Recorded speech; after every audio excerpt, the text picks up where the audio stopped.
요한일서 2장 12절로 17절 말씀 공독합니다. 자녀들아, 내가 너에게 쓰는 것은 너희 죄가 그의 이름으로 말미암아 사함을 받았으며, 아비들아, 내가 너에게 쓰는 것은 너희가 대초부터 계신 일을 알았으며, 청년들아, 내가 너에게 쓰는 것은 너희가 악한 자를 이기었음이라. 아이들아, 내가 너에게 쓴 것은 너희가 아버지를 알았으며, 아비들아, 내가 너에게 쓴 것은 너희가 대초부터 계신 일을 알았으며, 청년들아, 내가 너에게 쓴 것은 너희가 강하고 하나님의 말씀이 너희 안에 거하며 너희가 흉악한 자를 이기었음이라. 이 세상이나 세상에 있는 것들을 사랑하지 말라. 누군지 세상을 사랑하면 아버지의 사랑이 그 안에 있지 아니하니. 이는 세상에 있는 모든 것이 육신의 정욕과 안목의 정욕과 이생의 자랑이니 다 아버지께로부터 온 것이 아니요 세상으로부터 온 것이라. 이 세상도 그 정욕도 지나가되 오직 하나님의 뜻을 행하는 자는 영원히 거하느니라. 아멘. 자, 요한이 쓴 편지를 받는 자들이 있어요.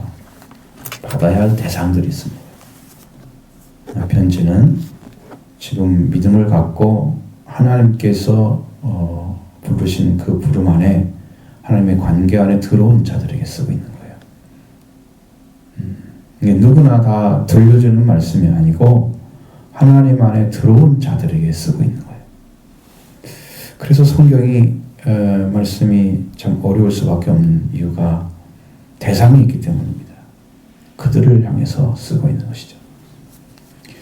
그래서 여기에서 요한일서에서 이야기하고 있는 먼저 언급한 편지를 받는 대상들에 대한 이야기가 잠깐 나오는데, 1장에서 보면 1절로 4절의 말씀 안에 누구에게 전하고 누구에게 사금이 있기를 원하는지를 가르쳐 주는데, 1절 4절 보면 대초에 있는 생명의 말씀에 관하여 우리가 들은 바요 눈으로 본 바요 자세히 보고 우리의 손으로 만진 바라. 이 생명이 나타나신 바 된지라. 이 영원한 생명을 우리가 보았고 증언하여 너희에게 전하나니 이는 아버지와 함께 계시다가 우리에게 나타나신 바 된 이시니라. 우리가 보고 들은 바를 너희에게 전함은 너희로 우리와 사귐이 있게 하려 함이니 우리의 사귐은 아버지와 그의 아들 예수 그리스도와 더불어 누림이라. 우리가 이것을 쓰면 우리의 기쁨이 충만하게 하려 함이라. 여러분, 받은 자는요 나누기를 원해요. 가지고 있으면 전하고 싶어요. 요한은 봤어요. 예수님을 직접 봤어요. 부활한 것도 봤어요. 목격자예요. 그 영원한 생명이 나타났어요. 아버지와 함께 계시다가 우리에게 나타나셨어요. 그분을 알고 있는 거예요. 보고 들은 바를 너에게 전하는 것은 그 전함을 사람과 받는 사람이 사귐 있게 하려고, 관계 안에 들어가기 위해서. 이 말씀 받아서 우리와 사귀어서 아버지와 아들 안에서 아들 그리스도 안에서 누리는 삶을 살기 위해서 그러는 거예요. 그래서 이렇게 요한이 이야기하는 요한 공동체를 향해서 어딘지는 모르지만 요한의 복음을 받는 사람이 있단 말이죠. 그걸 공동체라고 이제 신학적 용어로 사용해요. 그들을 향해서 지금 말씀하시는 거예요. 그 대상을. 그걸 전해주면 우리 안에 기쁨이 충만하다 그래요. 그러니까 이거 은혜를 받은 사람들은 전해주면 더 기뻐요. 더 감사해요. 그리고 그걸 받은 사람과는 영적인 사귐이 시작되는 거예요. 그럼 오늘 여러분들이 그 말씀을 받게 되면 여러분도 받는 자리에 들어오셔서 같이 사귐이 있어져야 되는 거예요. 같은 자리에 서줘야 되는 거예요. 영적인 실체를 가지고 생명의 말씀을 전하는 그 편지를 받은 요한 공동체들은 같은 자리에 살고 있는 거예요. 영적인 부분에서 영적인 위치가 같다는 거예요. 그래서 그들은 형제들이고 자녀들이라고 그렇게 이야기하는 거예요. 그래서 성경이 구분해서 이야기할 수밖에 없는 것은 그 안에 들어와야 구원이기 때문이죠. 그 안에 들어와야만이 생명 얻은 자가 되기 때문에 그래서 얘기하는 거예요. 그러니까 이것은 특수 계층을 얘기하는 게 아니에요. 은혜를 받아야 할 대상은 모든 세상 사람들이에요. 이지만 은혜를 받은 사람은 모든 사람들이 아니잖아요. 그리고 성경을 동일하게 이해하는 것도 아니잖아요. 그러니까 그들이 다 이것을 읽고 나서 똑같은 동일하게 은혜를 받은 자리 쓰기는 어려워요. 왜? 요한이 말하는 이 진리를 알고 있는 사람만 이게 가능하기 때문이죠. 자, 그래서 오늘 복음은, 참된 복음은 12절부터 14절 말씀에 누구를 향해 쓰고 있는지를 밝혀주고 있는 것입니다. 한번 보시죠. 12절. 자녀들아, 내가 너에게 쓰는 것은 너희 죄가 그의 이름으로 말미암아 사함을 받았으며. 이 말씀이 한마디 안에 이 자녀들의 정의를 해주고 있습니다. 자녀들아. 그들을 대상이에요. 하나님의 자녀라 일컫는 사람들은 없는 것이 있습니다. 자녀에게는. 죄가 없다는 거죠. 죄가 처음부터 없었던 게 아니고 죄를 지었을지라도 죄 용서함을 받은 자리에 돌아온 자녀. 근데 그 사람이 자녀더라. 그들을 향해서 쓰고 있는 거예요. 그들에게는 죄가 없습니다. 죄를 지었을지라도 죄를 용서함을 받아서 죄가 없는 거예요. 그러니까 그 죄를 용서해 주시고 죄에서 해방시켜 주신 예수 그리스도의 이름을 오늘 우리도 찬양합니다. 왜? 그 크심이, 그 큰 은혜가 오늘도 있기 때문입니다. 이 죄의 용서함은 예수 그리스도의 이름으로 우리에게 주어집니다. 오늘도 그 이름을 믿는 자들 안에 오시는 거예요. 성령께서. 그러니까 하나님의 영 안에, 하나님의 은혜 가운데, 진리 가운데 들어온 그 영적인 생명을 찾고 그를 찬양하고 그를 기뻐하기를 원하는 그 생명 가운데 인도하시는 하나님께서 오늘도 그걸 부르고 있는 거예요. 그 생명들을 만나기를 원하고 계십니다. 그래서 죄의 용서함은 예수 그리스도의 이름으로 주어집니다. 예수님은 마지막 만찬을 하시면서 마태복음 26장 28절에 제자들에게 말씀하십니다. 이것은 죄사함을 얻게 하려고 많은 사람을 위하여 흘리는 바 나의 피, 곧 언약의 피니라. 죄사함을 얻게 하려고. 그러니까 예수 이름으로 사함을 받는, 죄의 용서함을 받는데 그 용서해 주시는 능력이 어디에 있느냐면 피에 있는 거예요. 예수님의 피 흘리심은 언약의 피라고 그랬어요. 그냥 피라는 말씀 안 써요. 언약의 피라고 사용했습니다. 많은 사람의 죄사함을 얻게 하려고 흘리는 피였다. 이 언약의 피란 말이 그럼 무슨 의미인가? 왜 언약의 피인가 우리에게? 여러분, 사람들이 죄를 지적할 때 십계명이 중심입니다. 근데 이 언약을 하나님께서 피 언약을 이스라엘 백성과 맺습니다. 십계명을 받아가지고 내려와서 이스라엘 백성들과 언약을 맺습니다. 이스라엘 백성들이 지키겠다 그러는 거예요. 나중에 모세가 피를 양푼에 담아가지고 와서 청년들에게 뿌리고 주위에 뿌립니다. 그래서 이게 여호와의 피 언약이다. 그래서 피를 가지고 언약을 맺은 것이 십계명이에요. 그런데 이 피의 언약을 맺었어도 이스라엘 백성들이 언약을 어겼습니다. 그러니까 예수님이 그 십계명을 어겨서 멸망당해야 될 죄 가운데 있는 자들을 다시 용서해 주기 위해서 언약의 피를 다시 흘리시는 거예요. 그 십계명을 범했던 모든 죄를 다 용서해 주셔서 다시 하나님의 자리 안에 자녀의 자리에 돌아가기 위해서 흘리는 피가 바로 언약의 피예요. 오늘 성경이 말하고 있는 것입니다. 예수님 피예요. 이렇게 해서 그리스도에게 흘리신 보혈의 피를 통해서 하나님께 나가도록 불러주시고 그 죄사함을 그리스도의 보혈로 씻어주셔서 오늘도 우리가 하나님께 나아갈 수 있는 유일한 길은 주님의 보혈을 의지하는 거예요. 그가 우리를 씻어주지 않으면 우리는 하나님이 받을 수가 없는 죄인들밖에 되지 못해요. 이게 우리가 지금 처하고 있는 현실이에요.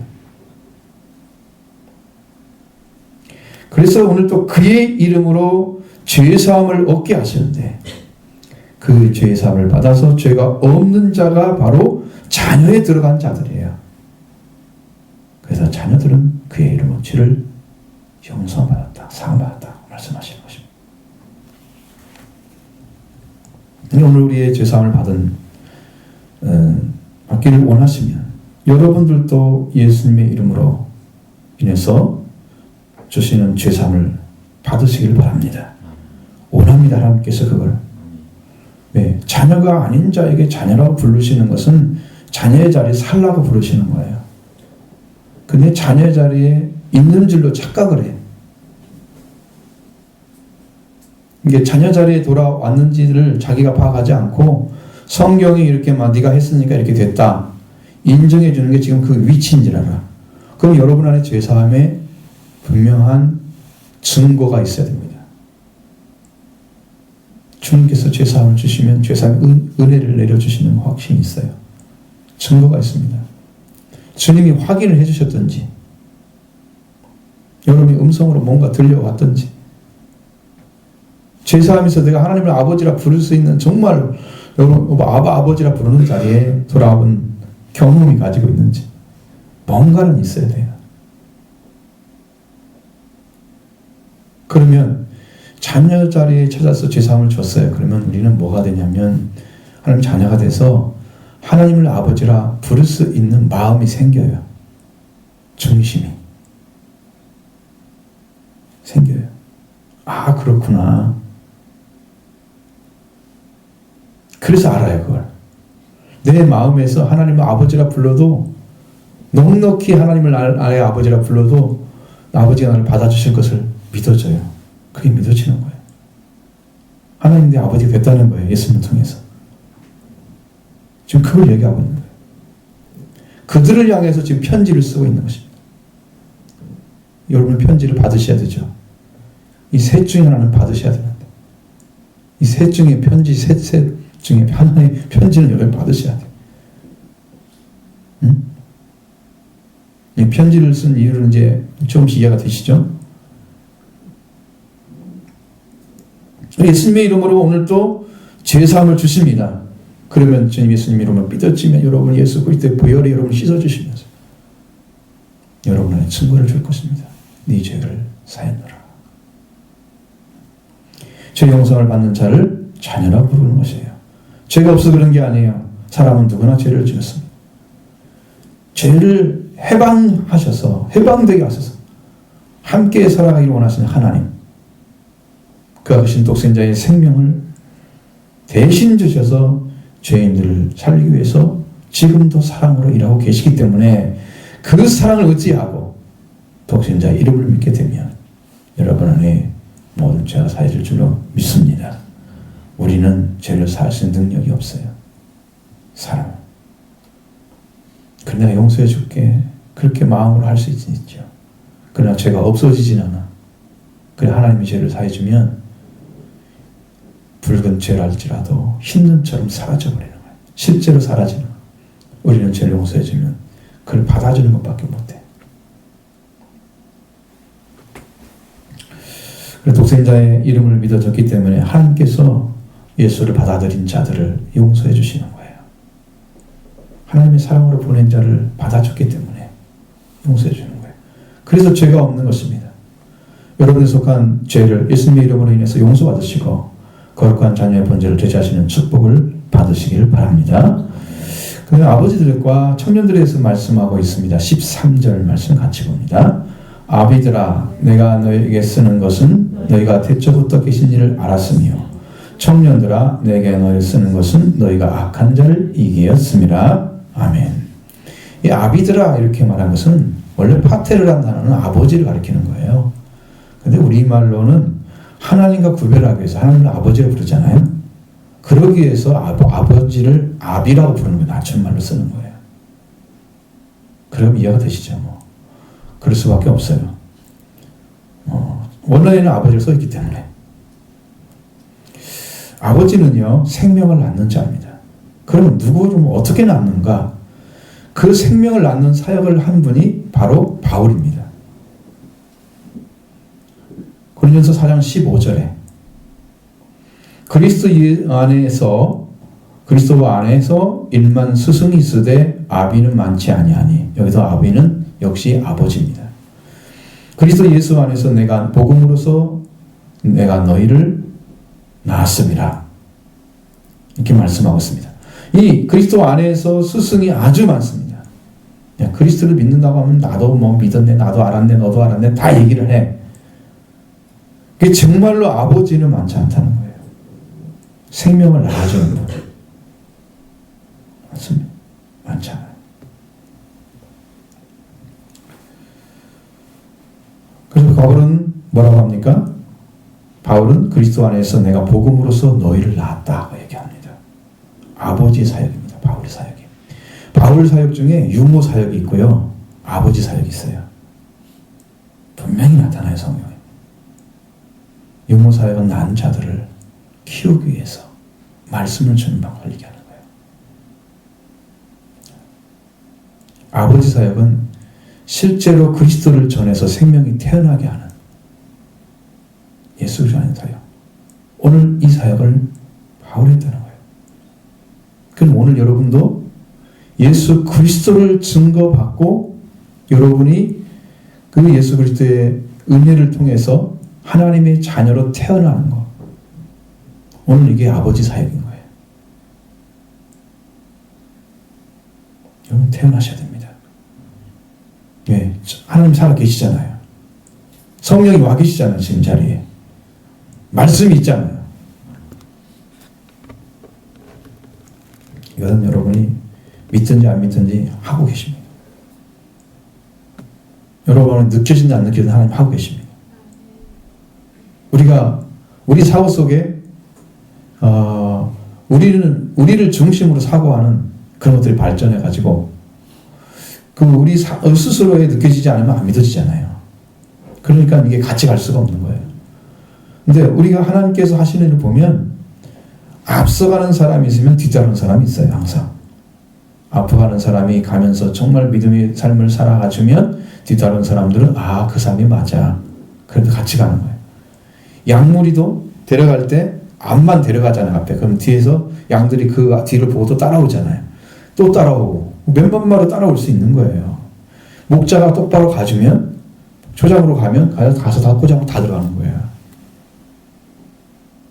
그 양 새끼들이 조금만 뒤에 따라오면서 이게 목자가 가니까 간다 이렇게 생각 안 해요.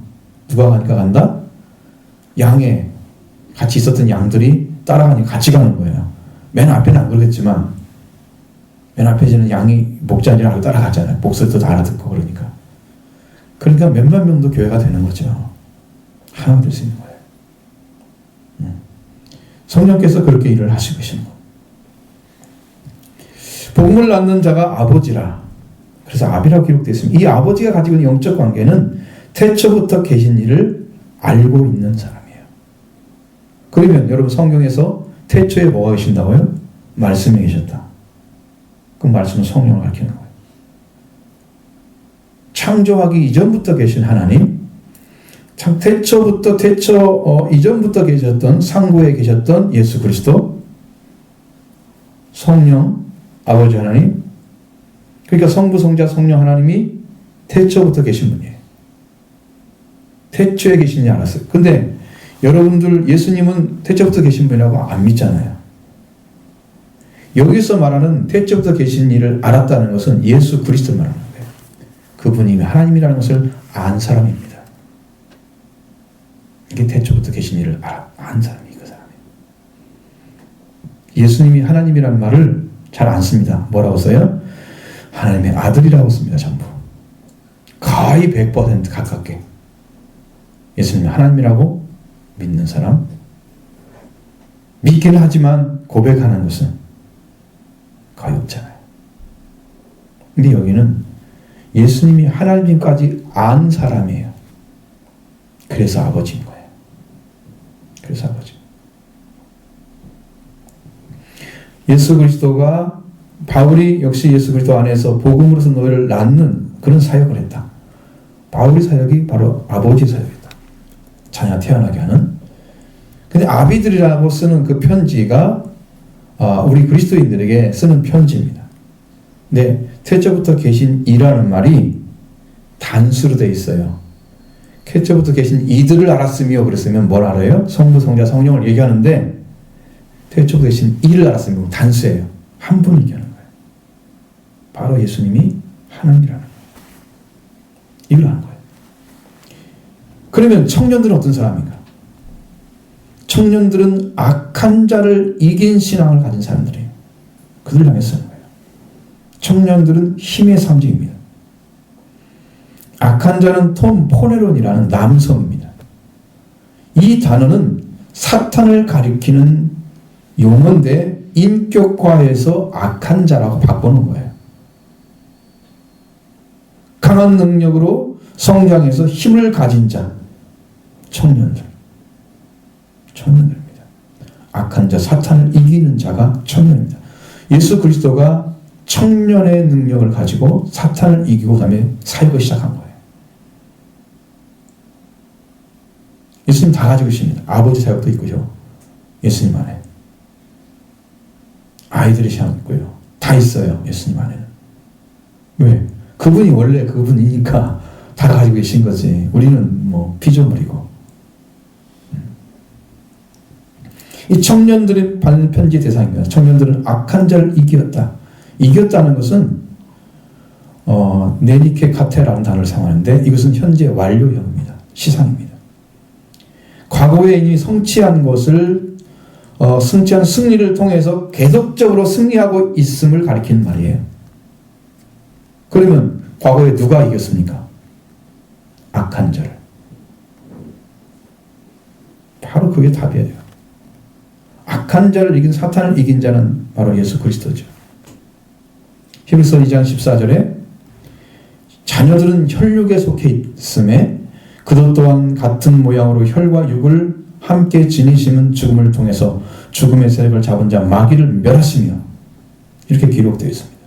예수님은 혈육에 속해서 인간처럼 되셔서 오셨는데 마귀를 멸하러 오신 거예요. 마귀를. 왜? 자녀들이 혈육을 가지고 있으니까 혈육으로 나타나서 혈육을 가진 자가 이기는, 마귀를 이기는 자가 된 거죠. 마귀를 멸하시며 마귀를 멸하신 능력. 예수 그리스도가 그가 알아오신 거예요. 사람인데 숨겨져 있잖아요. 다른 사람들은 다 마귀에 속는데 예수님은 안 속잖아요. 다른 사람은 영이 다 죽어 있는데 예수님은 안 죽어 있잖아요. 예수님 한 분만 혈육에 섞여 있음에도 불구하고 마귀를 이기는 능력을 가지고 계신 거예요. 왜? 마귀는 처음부터 범죄한 존재잖아요. 그런데 마귀에 섞여 있다는 것은 처음부터 영이 죽어서 태어난다는 얘기예요. 그러니까 인간은 하나님 안 만나고 예수 그리스도 안 만나면 그냥 살다 죽으면 그대로 망하는 거예요. 지옥에 가는 거예요. 죽음에 섞여 있습니다.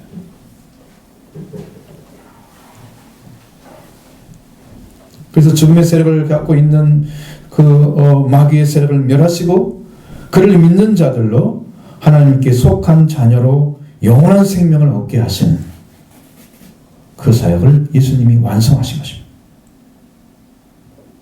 그렇기 때문에 청년들은 그 예수 그리스도와 함께 믿음이 성장해서 마귀를 악한 자를 이기는 자리까지 성장한 자들을 향해서 가르치는 거예요.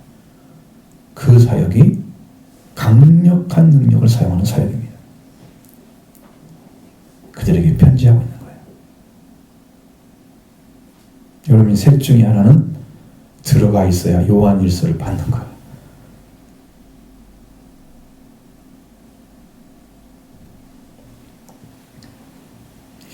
다시 14절 말씀에 강조하고 있습니다. 보시죠. 아이들아 내가 너에게 쓴 것은 너희가 아버지를 알았으며 아비들아 내가 너에게 쓴 것은 그가 너희가 태초부터 계신 일을 알았으며 청년들아 내가 너에게 쓴 것은 너희가 강하고 하나님의 말씀이 너희 안에 거하시며 너희가 흉악한 자를 이기게 하였음이라. 아멘.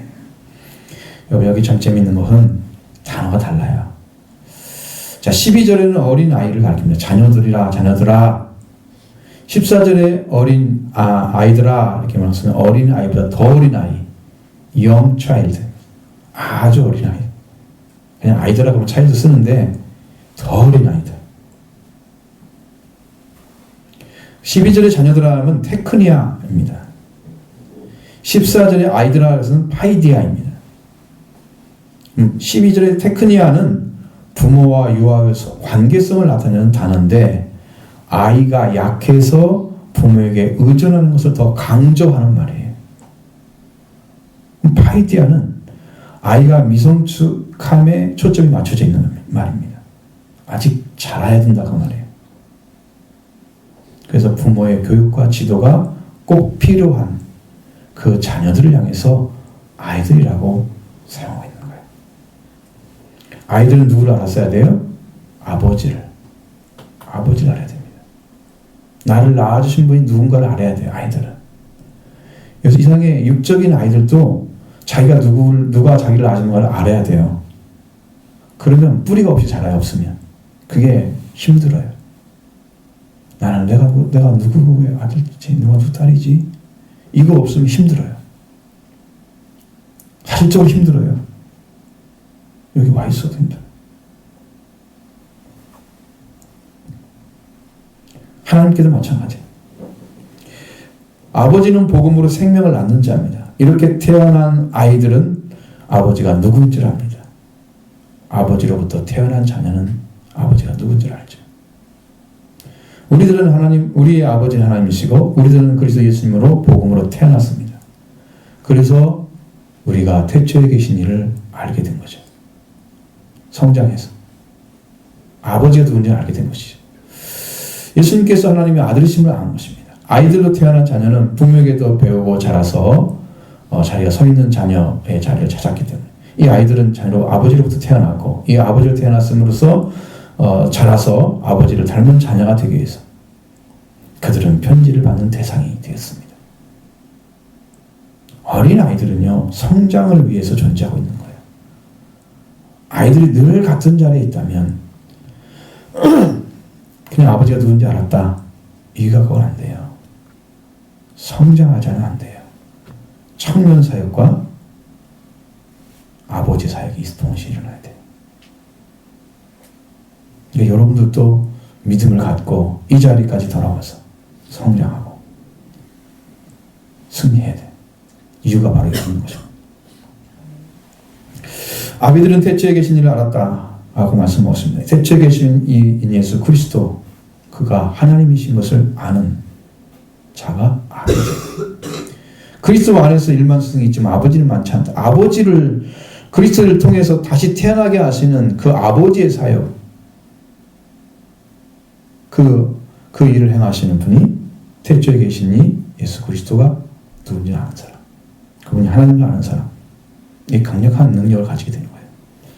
그러니까 자녀는요, 아버지는요, 굉장히 강력한 깊이를 가지고 깊은 길을 가지고 복음을 전거하는. 그런데 그 말씀을 듣는 자들은 다 태어납니다. 새 생명 가운데 들어갑니다. 뿐만 아니라 청년들은 강하고 하나님 말씀이 그 안에 머물며 흉악한 자를 이긴 자들이라고 했습니다. 강한 자는 더 강한 자가 이길 수 있는 거예요. 강한 자는 생명을 낳고 그 생명을 살게 하는 능력을 가지신 분이죠. 바로 강한 자입니다. 우리를 생명 안에 살도록 하신 분은 죽음을 이기시고 마귀를 이기신 그리스도입니다. 강한 자예요. 청년들은 강한 믿음, 예수님이 이루신 그 강한 믿음을 가지고 있습니다. 이 그리스도를 통해서 강한 자가 된 자들이 청년들이에요. 이들에게 하나님의 말씀이 그 안에 머물고 계십니다. 예수 그리스도의 이김을 가지고 있는 자들에게 하나님 말씀이 임하고 있는 거예요. 그들에게 말씀이 머물고 계시는 것입니다. 이 말씀은 마귀를 이기는 능력이에요. 하나님의 전신갑주를 이기는 그 능력 가운데 맨 마지막 무기가 하나님의 말씀, 성령의 검이에요. 예수님도 입에 양날의 검을 가지셨다고 말씀하셨어요. 그 말씀을 가리키는 말씀의 권세를. 이건 말씀의 권세가 있어야 흉악한 자는 그걸로 쳐서 그냥 끝나는 거예요. 인간이 가지고 있는 지식이나 지혜 가지고는 무기가 되지를 못해요. 그건 단칼에 베어져요. 마귀한테 져요. 버티지 못해요. 한 번 딱 쳐서 무기가 딱 사라져버려요. 그럼 사람이 어떻게 돼요? 싸움 자체도 못해. 싸움 하지도 못해. 무기 가진 자 앞에 어떻게 덤벼요? 죄와 죽음의 무기를 가지고 도전하면요, 꼼짝 못해요. 예수님한테만 졌지 사람한테는 안 졌잖아요. 마귀가. 예수님이 사람으로 나타나서 사람한테 진 것은 맞지만 그런데 나중에 보면 하나님께 진 거잖아요. 그러니까 사람은 힘이 없는 거예요. 예수의 이름만이 힘이 있는 거예요. 그래서 예수의 이름으로 여러분이 이긴 자가 되는 거예요. 그럼 하나님 말씀이 있어야죠. 강력한 능력이. 그 말씀만 있기 때문에 마귀를 이길 수 있어요. 흉악한 자를 이겼다 그랬습니다. 강하고 말씀이 있는 자가 흉악한 자를 이겼다. 이 흉악한 것은 성질이 사납고 마음씨가 행동이 못심했었고 독하다. 그 우리나라 말로 이렇게 딱 표현하면 그렇게 있어요. 아주 흉악한 자. 이런 성품을 가진 자는요, 사탄밖에 없어요. 그 흉악한 자 사탄을 이긴 사람이 바로 청년들이에요. 이들에게 지금 말씀을 주고 있는 거예요. 왜? 강하게 서란 말이죠. 자녀가 태어나게 하는 거죠. 아버지가 누군지를 알고 자부심을 가지고 믿음으로 굳건하게 서가는 아이들이 되는 거죠. 그렇게 했을 때 성장해서 교회가 하나님 나라가 전파되고 세상을 이기는 능력으로 교회가 사용되는 거죠. 하나님 그거를 주시는 거죠. 태초부터 있는 생명이셨던 예수 그리스도, 이 예수 그리스도 하나님의 하나님이심을 아는 자, 그게 아버지죠. 예수 그리스도에 태어난 아이들, 예수 그리스도로 말미암아 이긴 자, 청년, 이 편지를 받는 대상, 이들 하나님 안에 있는 자들, 하나님의 사랑을 이루어가는 생활을 해야 될 자들입니다. 이러한 믿음과 능력으로 승리하고 하나님의 아들, 딸로 부활한 하나님의 자녀들이 살아갈 생활에 대해서 말씀하고 있는 부분이 바로 15절, 16절이에요. 근데 이게 정말로 중요한 단어가 있어요. 여기에서. 여러분 그거 찾아지는가 보십시오. 이 말씀이 제대로 읽어졌으면 그 중에 하나를 딱 찾아냈을 거예요. 15, 16절 같이 보겠습니다. 이 세상이나 세상에 있는 것들을 사랑하지 말라. 누구든지 세상을 사랑하면 아버지의 사랑이 그 안에 있지 아니하니. 이 세상에 있는 모든 것이 육신의 정욕과 안목의 정욕과 이생의 자랑이니 다 아버지께로부터 온 것이 아니요 세상으로부터 온 것이라. 아멘. 찾아졌습니까? 그렇습니다. 아버지입니다.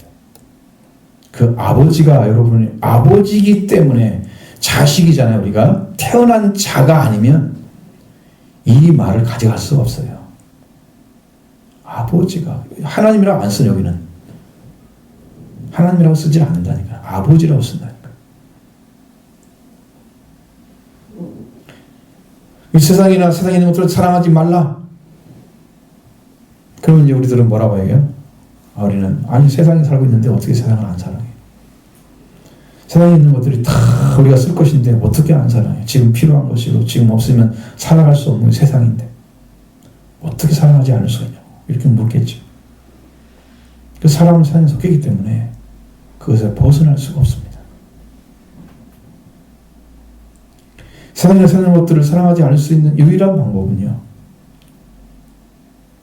우리를 사랑하시고 우리에게 사랑을 주신 사랑의 근원이신 하나님의 사랑을 받으면 그때부터 사랑의 방식이 바뀌어요. 아버지를 사랑하는 자로 딱 돌아와요. 제가 어떤 SNS를 통해서 봤는데 지금 아이들이 교회 안 나오잖아요. 근데 이 전도사는 어떻게 가냐? 교회는 청년들이 없고, 여러분 미전도 종족이라는 존재가 기독교의 전파율이 5% 이하면 미전도 종족이래요. 근데 한국은 지금 청소년들이 전파되는 확률이 3.5%랍니다. CCC에서 연구해가지고 나온 자료라고 그래요. 근데 그 청년 전도사인데 어떻게 하느냐. 교회는 청년이 없고 밖에는 청년이 있다 이거예요. 그럼 밖으로 나가야지. PC방, 노래방 안 가는 곳이 없어. 경찰서. 아이들이 있는 곳이면 다 가. 아이들의 친구가 되어주는 거예요. 아이들의 대화의 상대가 되어주는 거예요. 딴 사람은 다 외면하는데 이 사람만 가서 얘기를 해요. 그러니까 처음에는 얼굴이 그냥 그 호남처럼 생긴 건 아니야. 그 장사가. 그래서 조금 싫어하기도 하고 두렵기도 해. 근데 나중에 말하면 들어보니까 이 사람은 그런 사람이 아니거든.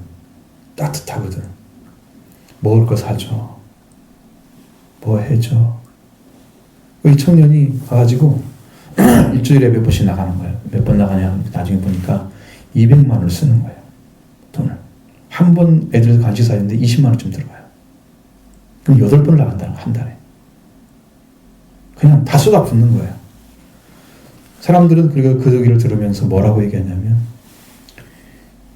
여기 밑 빠진 독에 물 붓기도 하지 말라 그런데 그게 무슨 일이냐 하지 말라고. 근데 자기는 밑 빠진 독이 아니래 그게. 그냥 맨바닥에 물을 붓는 거래. 그런데 거기서 놀라운 성장이 있음을 발견했대요. 거기서. 아이들이 이 사람을 믿어주기 시작한 거예요. 아, 저 사람 따뜻해. 정말 사랑이 있는 사람이에요. 그러면서 아이들이 묻는 거예요. 당신들은 왜 나를 이렇게 도와주고 와서 먹을 거 사주고 말동무가 되어주지 이렇게 하냐고 물어봐요. 그러니까 이 사람은 아주 단순하게 얘기하는 거예요. 나는 딱 하나밖에 없다고. 예수님이 나를 이렇게 사랑했기 때문에 내가 너희를 사랑할 거라고. 그걸 전해줘요. 그리고 이제 교회를 데려와요. 와가지고 말씀을 전해주는 거예요. 너희들은 싼 사람 손가락질 하지. 응? 너희는 무가치하다고 대하지. 욕하지. 그런 사람들이야. 근데 하나님은 어때? 하나님은 너희에 필요한 거야. 너희를 위해서. 너희 인생이 역전할 수 있는 단 한 가지 방법은 하나님 만나는 거다. 그러면서 희망을 주는 거예요. 아이들이 조금씩 꿈을 꾸기 시작해요. 나도 하나님 만날래요. 내가 인생에 이렇게 살게 된 것은 전사님이 나를 가까이 와서 사랑해 줬기 때문에 내가 전사를 믿고 따르는 거라고. 그렇게. 그래서 내가 돈을 많이 벌면 교회 안에 차려주려고요. 그런 얘기를 해요. 아이들. 그게 뭔 얘기입니까? 방법이 없어요. 사랑만 돌아오게 할 수 있어요. 하나님의 사랑만 우리를 살려낼 수 있어요. 세상을 사랑하는 아이들, 세상에 속하는 아이들을 돌이켜서 하나님께 오게 하는 방법은 우리가 받은 사랑을 전해주는 것밖에 없어요. 생명을 살리는 유일한 길도 사랑입니다. 사랑만이 생명을 살리는 능력. 그걸 가르쳐줘요. 오지 않는 아이들을 기다리는 것보다 가서 자기가 그 자리에 들어가서 그 생명을 살려 끄집어 오는 거예요. 그런데 몇 명이 모이기 시작해 이제. 그 사이에 계속되면 그 주위에 있는 학생들이 많이 나올 것입니다. 교도소에 들락거리는 아이들이 약 6만 명이래요. 한국에. 그리고 학업을 쉰 아이들이 20만 명, 30명이 된대요. 그 아이들이 전부 아직 세상에 최악으로 떨어진 아이들 될 건데 이 아이들을 살려내는 일을 하고 있는 거예요. 그게 전파되면 사람들이 많이 충격받겠죠. 우리는 사랑을 하는 데 있어서 실제적인 사랑 가지고 살아가주는 그 삶이 아니면 영향력이 없는 거예요. 하나님께서 왜 우리에게 사랑하는 그 사랑이 우리 모든 사람에게 마음을 울리고 돌이키게 하느냐? 이것은 실제로 나타났기 때문에. 하나님의 사랑이 실제로 나타났기 때문에. 아들을 보내신 사랑으로. 거짓된 게 아니에요. 여러분이 그 사랑 받으면 사랑하라고 밀어내도 나는 거기 갈 수가 없습니다. 세상에 있어도 그 안에 집어 들어가 있어도 나는 사랑할 수가 없는. 사랑하지 말라고 해서 안 하는 게 아니에요. 하라고 해도 못해요. 그게 하나님의 사랑인 거예요. 사랑이 들어오지 못하고 우리가 살기 때문에 우리 스스로의 어떤 것에 이렇게 딱 부딪히게 되면 나는 못해요, 안 돼요, 싫어요, 할 수 없어요, 이렇게 생각하죠. 하나님의 사랑이 여러분의 이마에 오면, 여러분 그 사랑을 받게 되면 사랑에 속한 것이 보이지 않습니다. 저것은 정말로 티끌과 같은 거예요. 바울 봐봐요. 그리스도를 발견한 다음에 자기 좋은 거 싹 버렸습니다. 이스라엘 사람이란 히브리 사람이란 그 집파 바리새인 다 내려놨습니다. 하나님 앞에. 자기의 이익된 거 티끌만큼도 안 남고 다 내려놨어요. 왜? 주님이 나를 좀 봐주라고. 나도 당신 이렇게 사랑한다고. 당신이 모든 걸 버리고 왔기 때문에 우리를 구원해 준 거 아니야. 근데 나도 그렇게 사랑해. 그걸 보여주기 위해서 주님 나 좀 보라고. 나도 이렇게 사랑한다고 당신을. 그렇게 해서 나 내려놓은 거죠. 사랑받은 자들은 듭니다. 달라요. 그러니까 이 말은 이 세상에 있는 것들, 세상 것은 사용되고 쓰고 있지만 우리의 궁극적인 것이 아닙니다. 세상 것은 장래의 것도 아닌 거예요. 장래의 목적을 주는 것도 아니에요. 그 세상에 속해서 세상을, 시간을 다 허비해버리고 그런 것 때문에 갈등하고 있는 그 신앙과 세상 사이에 갈등하고 있는 이것 때문에 시간을 허비하면 여러분 하나님 위해서 언제 시간을 쓸 거예요?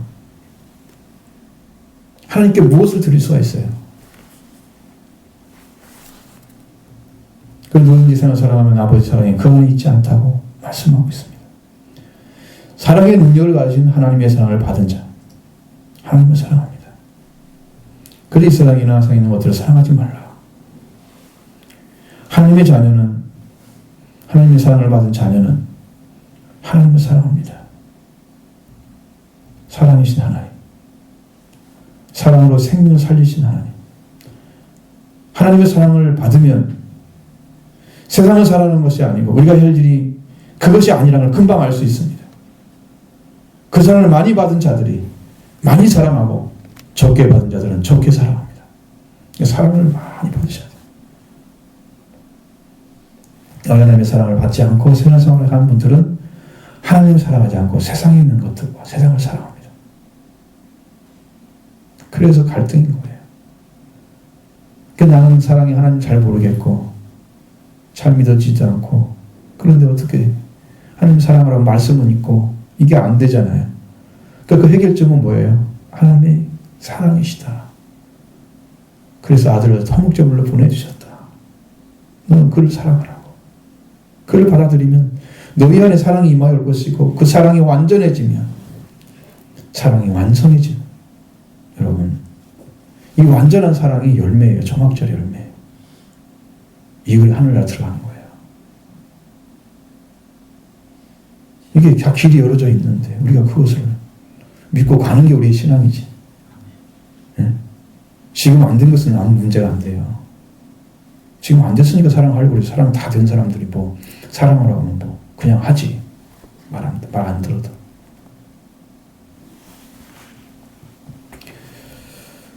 자, 그래서 세상이 하나님의 사랑의 대상입니다. 하나님의 사랑을 나타내셔서 죽어가는 자들을 구원하게 이르게 위해서 일하고 계신 일터예요. 하나님의 일터. 세상. 분명한 모든 사랑을 받아서 하나님의 사랑의 구원을 선물로 받으면 세상에 있는 것에는 그를 사랑하지 않습니다. 나를 구원하신 분을 사랑하게 돼 있어요. 우리가 왜 부모를 사랑해요? 나를 낳으신 분이기 때문에 사랑해요. 그것밖에 없어요. 많이 주긴 주었죠. 어렸을 때 다 길러가지고 이렇게 세워놨잖아요. 감사하죠. 은혜에 감사하죠. 근데 궁극적으로 들어가면 그것 때문에 사랑하는 게 아니야. 나를 낳아줬기 때문에 사랑하는 거예요. 관계, 처음 관계 때문에. 뭐 오리나 이런 새 종류는요, 태어날 때 자기를 가장 먼저 처음 대면한 그를 부모라고 생각한대요. 엄마라고. 사람이잖아요. 그러면 사람만 절절 따라다녀요. TV에 나오더라고 그게. 사람만 절절 따라다니더라고. 거의. 사람들 보기에는 참 왜 저럴까 그런데 걔는요. 그게 자기 엄마예요. 눈을 딱 떴을 때 처음 보였던 게 엄마예요. 못 잊어버리는 거예요. 이리로 가면 이리로 가고 저리로 가면 이리로 가고 그냥 끝까지 따라다녀요. 엄마가 밥을 주면 먹고 다른 사람 주면 안 먹어. 근데 그 사람이 아버지더라고. 할아버지 75세. 왜? 여러분도 여러분을 태어나게 하고 여러분을 하나님 나라에 속하게 하신 그분이 누군가를 알면 그분에게만 집중하게 돼 있어요. 그분이 처음 본 분이거든요. 우리를 구원해 주신. 그러니까 그분이 아버지가 되고 우리는 자녀가 돼가지고 그분 사랑이 돼 있어요. 세상을 사랑할 수 있어요? 아버지 때문에. 아버지 사랑이 아니기 때문에 사랑하지 않는 거예요. 우리가 점검해야 할 것은 뭐냐면 하나님의 사랑이 내 안에 있는지 없는지. 그것은 어떻게 알 수 있어요? 내가 세상에 있는 것들, 세상이나 세상에 있는 것들을 집착하면서 세상에 속해 있는 것을 기반으로 사고하고 있는지, 아니면 세상에서 구원을 받아서 하나님과 예수 그리스도를 사랑하는지, 그걸로 알 수 있어요. 어중간하면 그건 아직 가시떨기 밭이야. 거기는 맺어봤자 쭉정인 거죠. 맺어봤자 쭉정이라니까. 열매가. 거기는 열매 절대 안 나옵니다. 어중간한 사람 신앙은 미지근한 신앙이에요. 거기서 하나님 토하고 싶어. 사랑하는 것 같기도 하고 아는 것 같기도 하고. 하나님 실험하지 마세요. 확실하셔야 됩니다. 차갑든지 덥든지 하라고 그러잖아요. 믿음도 그래요. 하나님 사랑 받으려면 확실히 받아보세요. 뜨거워지든지 아니면 차가워지든지 냉정하게 나를 내려놓고 말씀 앞에 굴복시켜서 그리스도를 닮아가는 사람이 되든지, 열정을 회복해서 생명을 불태워서 주님을 위해 살든지 하셔야 돼요. 중간한 사람들은 하나님 너무 힘들어요. 저도 힘든데 하나님은 안 힘들겠어요? 그건 아닌데 이게 보이는 것은 빨리 바꿔야 됩니다. 그래서 왜 하나님 사랑하지 말라고 16절에 밝히고 있습니다. 그 이유가 뭐냐면 이 세상에 있는 모든 것이 이렇게 돼 있어요. 육신의 정욕과 안목의 정욕과 이생의 자랑이니 아버지께로부터 온 것이 아니고 세상으로부터 온 것이다. 여러분 출처가 다르잖아요. 출처가 다른 아버지의 자녀이면서 아버지께로 온 것이 아닌 것을 사랑하고 있는 그건 뭐예요? 영적 간음이에요. 응? 내가 부모가 아닌 자를 부모라고 부르는 거와 똑같아. 내 아버지가 아닌데 그분을 아버지라고 하도 불러. 그 영적인 부분에서는 간음이에요. 하나님을 생각 세상을 경화하여 섬길 수 없는 거예요. 하나님과 재물을 성화하여 섬길 수 없는 거예요. 자, 그래서 육신의 정욕은 뭐냐면 인간의 악한 욕망의 근원을 가리키는 거예요. 인간의 악한 욕망의 근원. 그래서 육신의 정욕은 영적인 것과 대조를 이루는 욕망입니다. 그런 뜻이에요. 그러니까 영적인 걸 구하지 않고 영적인 것과 정반대에 있는 것을 구하고 있는 사람. 이건 타락한 사람의 본성이 하나님을 대적하는 그런 대적하는 자리에 서서 자기 만족을 추구하고 있는 자세입니다.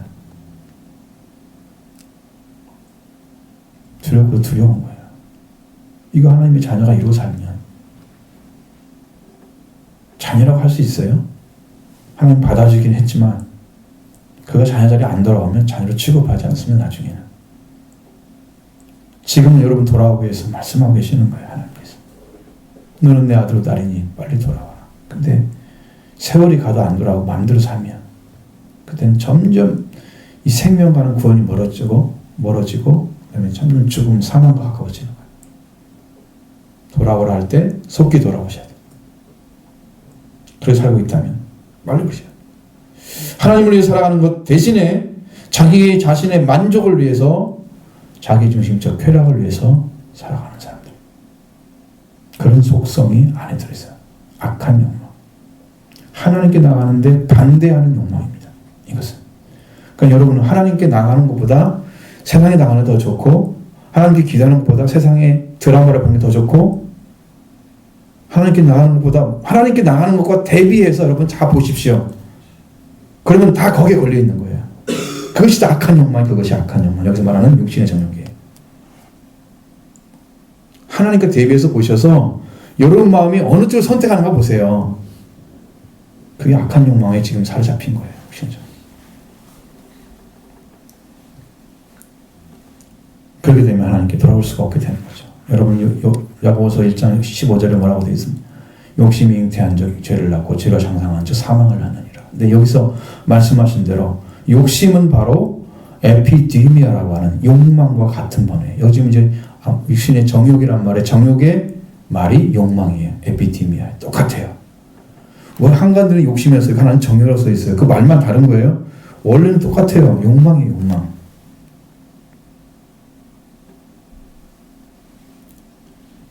욕망이 잉태하면 죄를 낳는다 그래요. 그냥 아무 욕망이나 죄를 낳는 건 아니에요. 여러분이 하나님을 바라보고 하나님을 찾기 위해서 정말 충실하게 그 마음을 가진 그런 욕망은요, 괜찮아요. 하나님이 그것이 이루어지기를 바라고 그걸 갖기를 바라고 하는 간절한 마음이 있죠. 그것은 죄를 낳을 수가 없어요. 다 같은 건 아니에요. 그것을 채워줘서는 괜찮아요. 이건 절대로 사망 낳을 수가 없는 거예요. 말씀이 잉태해서 생명을 낳았고 생명을 형성하며 영생과 영광을 낳습니다. 말씀이 들어온 사람은 괜찮아요. 그걸 붙잡고 사셔야 돼요.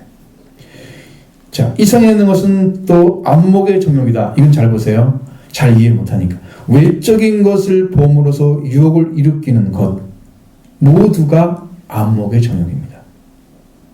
이건 성적인 것도 포함돼요. 사물을 탐닉하고자 하는 욕망이에요. 사물을 탐닉하고자. 아, 저거 보니까 좋아. 갖고 싶어. 이거 가져야 되겠어. 내가 내 것으로 만들어야 되겠어. 그래가지고 푹 빠져버리면 그게 지금 안목의 정욕에 들어간 거예요. 그럼 안 사고는 못 견디죠. 그렇게 되어버리면. 그거 봤는데 그건 꼭 있어야 되겠어. 사실은 없어도 되거든요. 아니, 있어야 할 거 사는 것은 괜찮아요. 우리가 뭐 가방도 하나씩 있으면 좋잖아. 예를 들자면 신발도 없는데 사는 거 당연한 거잖아요. 뭐 내가 봐놨다고 그게 욕망이에요? 아니죠. 내가 봐서 산 게 아니잖아요. 내게 필요한데 내가 골라서 산 거지. 많은 종류 중에. 그 욕망이라고 볼 수가 없어요. 써서 쓰려고 하는 거. 근데 필요가 없어도 되는 거야 지금. 근데 그걸 보면서 유혹을 다 받는 거예요. 갖고 싶어가지고 못 견디다가 그 빠져갖고 끄든 사. 지금 그 빨려 들어오는 대체로 지금 아이들은 지름신이 내렸다 그러잖아. 지금 아이들의 말로 못 견뎌. 안 지나갈 수가 없어. 바로 그런 거예요. 보면서 바로 일으켜지는, 눈으로 보면서 일으켜지는 그게 안목의 욕망입니다. 범죄하도록 만들어. 빠져 들어가는 거예요. 그것에 빠져 들어가지 않아야 되죠. 견물생심과 같은 것입니다. 눈이 육신의 눈에서 벗어나지 못하면 그대로 육신의 눈으로 보는 그대로 생각하고, 그래서 그런 사람들 하나님의 말씀으로 사고와 기준이 이렇게 바뀌어진 의식을 가진 그런 눈이 아닌 거예요. 반대 눈을 가지고 있습니다. 하나님의 말씀이 들어오면 변화가 옵니다. 갖고자 하는 것도요, 필요한 것은 외에는 별로 그렇게 중요하게 여기지 않아요. 필요한 거, 우리가 어쩔 수 없이 옷은 입어야 하잖아요. 더 좋은 옷으로, 더 비싼 옷으로 막 치장하고 자기 좀 잘 보이려고. 속은 비었어도 겉은 잘 보여야 하잖아. 지금 세상. 그렇게 보여주고자 하는 것들. 다 그 욕망이에요. 이게 세상에서 온 거예요. 무엇을 봐야 하는지, 무엇과 함께 걸어가는지에서 밝게 알 수 있는 눈을 가지면 이런 분들은 다 사라지게 될 것입니다. 주님이 이렇게 만드십니다. 세상에 있는 것이 다 이생의 자랑입니다. 허식적인 생활, 이 자랑이 이생의 자랑하는 말은 허식적인 생활을 말하고 있는 거예요. 허식. 이건 뭘 가르치냐면 소유하고 있는 물질이 많으면 물질을 가지고 나는 돈이 이렇게 많고 이제 그걸로 자랑거리 삼아요. 돈을 쓰는 태도, 돈이 많으니까 막 이것도 이렇게 보이면 사람들 앞에서 막 자랑하고자 하는 그런 거 있잖아요. 그 태도, 그것도 이생의 자랑이에요.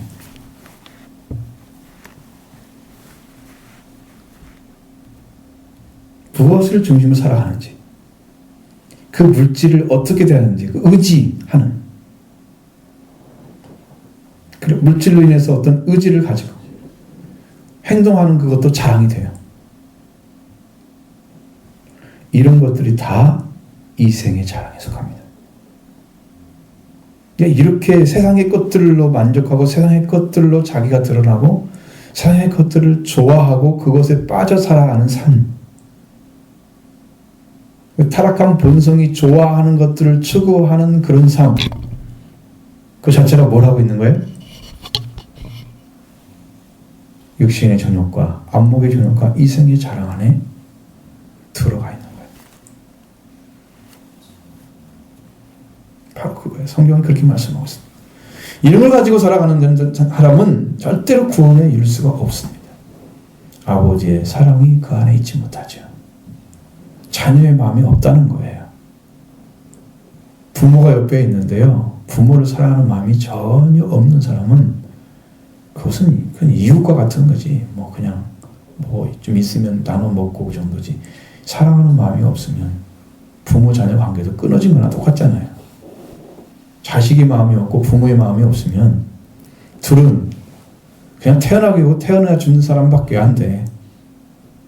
동거인과 비슷한 가족의 관계는, 혈연의 관계는 아니라.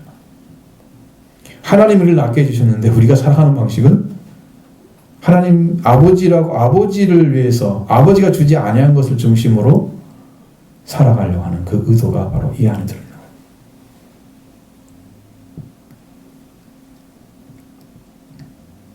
하나님의 사랑을 받은 자가 아버지가 주지 않은 것들을 가지고 살아가려고 하는, 그걸 더 중요시 여기고 사랑하는. 뺏긴 거죠, 아버지가. 자식 뺏긴 거죠. 하나님 얼마나 서운하시겠어요. 얼마나 아파하시겠어요. 내가 사랑한 것도 모르고 내가 준 것도 모르고 이 자식이 다 잃어버렸어. 얼마나 힘드시겠어요. 그러니까 여러분, 이런 마음이 있다면, 이런 생각이 든다면, 하나님도 사랑하는 것이 있다면 다 통회하고 회개하시기 바랍니다. 성경이 누구를 먼저 사랑하라고 했습니까? 하나님을 사랑하라고 그랬죠. 10계명의 맨 첫 계명이 뭡니까? 나 외에 다른 신을 네게 있게 말지니라. 이게 신이 되는 거예요. 탐욕도 뭐라고요? 신이라고요. 탐욕이 우상숭배라고 그렇게 써 있습니다. 똑같은 거예요. 지금 우상숭배하고 있는 거예요. 하나님 외에 다른 신을 섬기는 거예요. 그러니까 그게 뭐라고 그랬어요? 간음은 영적 간음이라고. 야고보 4장에 나와 있는 거. 세상을 사랑하는 자. 세상과 버티고자 하는 자들아. 간음이라고 써 있어요. 거기 보면서 읽어보시면. 성경이 거짓말하지 않거든요. 그럼 우리가 이 편지를 받은 자의 신앙생활이 왜 중요한가 하는 부분은 17절에 기록되어 있습니다. 같이 보죠. 이 세상도 그 전역도 지나가되 오직 하나님의 뜻을 행하는 자는 영원히 거하느니라. 아멘. 이 말이 중요합니다. 여러분, 지나가는 것과 영원히 거하는 것의 차이입니다.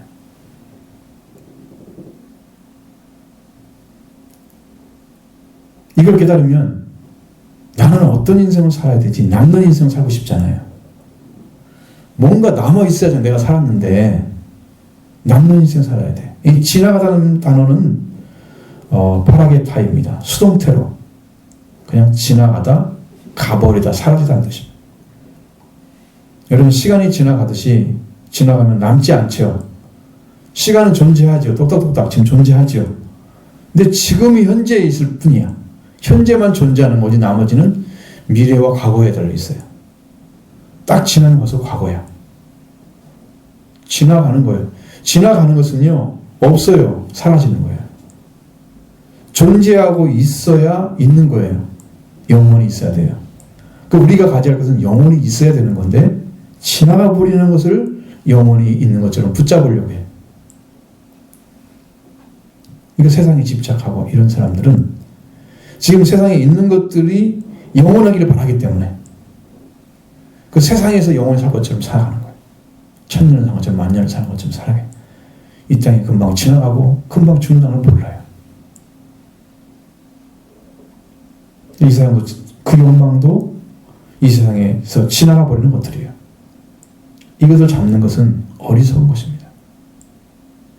그에 대한 성경의 말씀이 전도서 같은 데 보면 나와 있습니다. 잘 나와 있습니다. 전서 1장 14절에 보면 해 아래 있는 것을 모두로 보라 내가 보라 모두 다 헛되어 바람을 잡으려는 것이다. 이렇게 기록하고 있죠. 2장 17절에도 이러므로 내가 사는 것을 미워하였나니 이는 해 아래에서 하는 일이 내게 괴로움이요 모두 다 헛되어 바람을 잡으려는 것이다. 여러분, 바람이 딱 잡는 것 같지만 안 잡히잖아요. 그랬다고 해서 없는 건 아니잖아요. 잡아 놓을 수 있습니까? 여기다 가두는 가만 있어요, 바람이? 사람이 잡을 수 있는 게 아니잖아요. 그러니까 전도서의 결론은 뭐냐면 잡을 수가 없다는 거예요. 세상에 있는 것도 다 헛되고 헛되니 헛되고 헛되다. 세상에 있는 것들로 만족할 수가 없다. 그러면 이래 결국이 뭐냐면 하나님의 경외와 그 명령을 지키는 거다 그래요. 그것이 사람의 본분이라고 얘기해 줍니다. 하나님과 관계 안에 들어가는 것 외에는 남는 게 없어요. 다 지나가는 거예요. 헛것이에요. 그러니까 하나님께서는 나중에 너희들이 살았던 은밀한 일들, 너희가 살았던 모든 행위, 선악간에 심판하실 것이다. 그 앞에 서서 명령들을 순종하라. 그렇게 가르쳐주는 거예요. 하나님 안에 영원히 거하는 길은 말씀을 따르는 거예요. 하나님을 경외하는 자를 찾는 것입니다. 그분만을 중심으로 살아가는 거예요. 그런 삶을 살아가지 않는지를 하나님이 아시기 때문에 심판하셨어요. 우리는 지나가는 것에 집착하는 것은 우리의 목표가 세상이기 때문에 세상에서 한번 그냥 출세해보고자, 사람들한테 그냥 우뚝 서보자. 그 지나간지 몰라요. 지나갑니다.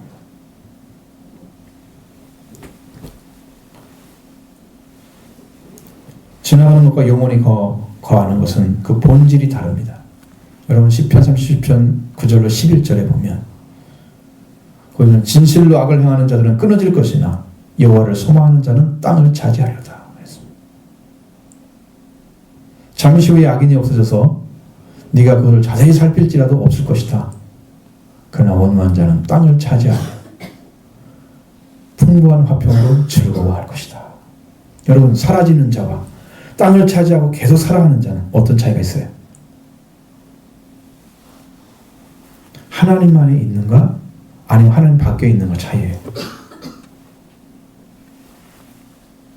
온유한 자는 땅을 차지한다는 말이 그 말은 영원히 산다는 의미와 같은 거예요. 하나님 나라에 들어가서 땅을 갖게 될 것입니다. 그럼 무엇으로 영원히 거하는 자가 되느냐? 오늘 말씀하죠. 하나님의 뜻을 행하는 자입니다. 하나님 뜻 하면은 얼마나 많은 광범위해요. 뜻이 너무 많아.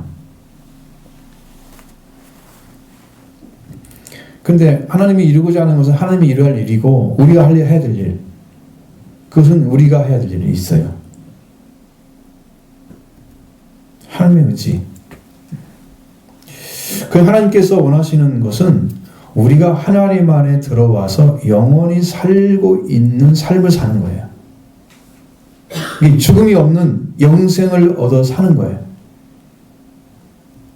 그 삶을 살아주는 것이 하나님의 의지입니다. 뜻입니다. 예수님께서도 하나님의 뜻에 대해서 말씀하셨습니다. 여러 가지 말씀하셨지만 한 가지 얘기하면 주여 주여 하는 자만 천국에 들어갈 것이 아니고 하나님의 뜻대로 행하는 자, 하나님의 뜻대로 하는 자 들어가리라 하는 말씀이죠.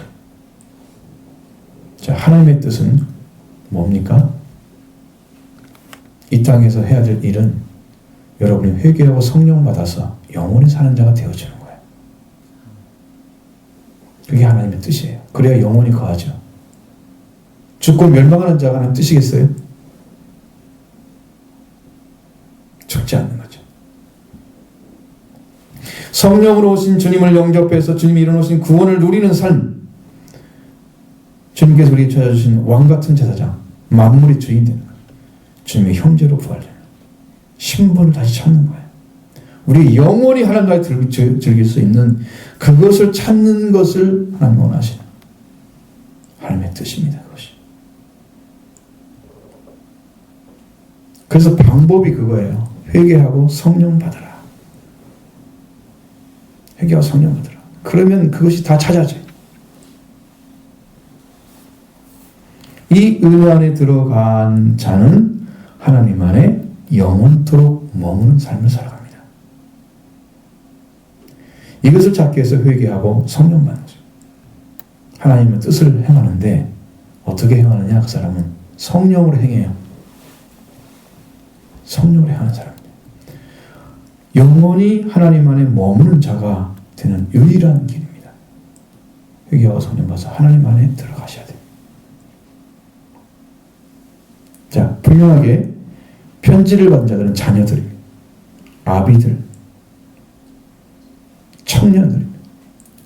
그 영적인 준비가 다 된 사람들. 그렇게 받았으면 그 다음에 삶은 어떻게 살아야 돼요? 신앙이 잘 정리가 돼서 세상에 소속된 자가 아닌 하나님께 속한 자가 돼서 하나님의 뜻을 행해서 하나님 안에 영원히 사는 자가 되는 거예요. 죽음이 없는 거예요. 하나님은 이것을 여러분이 주기를 원하십니다. 그러니까 굳이 붙자시고 내가 그 중에 하나 속하지 않았다 할지라도 여러분 찾으십시오. 왜 속겠습니까? 성경. 그 사람들은 일단 받아야 할 사람들이고 우리는 받을 사람들이고 그렇죠? 그때는 그때 받을 사람들이 그 사람들이. 오늘 우리가 받아야 할 사람들이잖아요. 지금은. 여러분께 다 줄기 위해서 하늘에 준비해 놓았습니다. 여러분 자꾸 붙으셔서 여러분 안에 편지를 받은 자의 신앙생활이 이루어지기를 바랍니다. 아멘.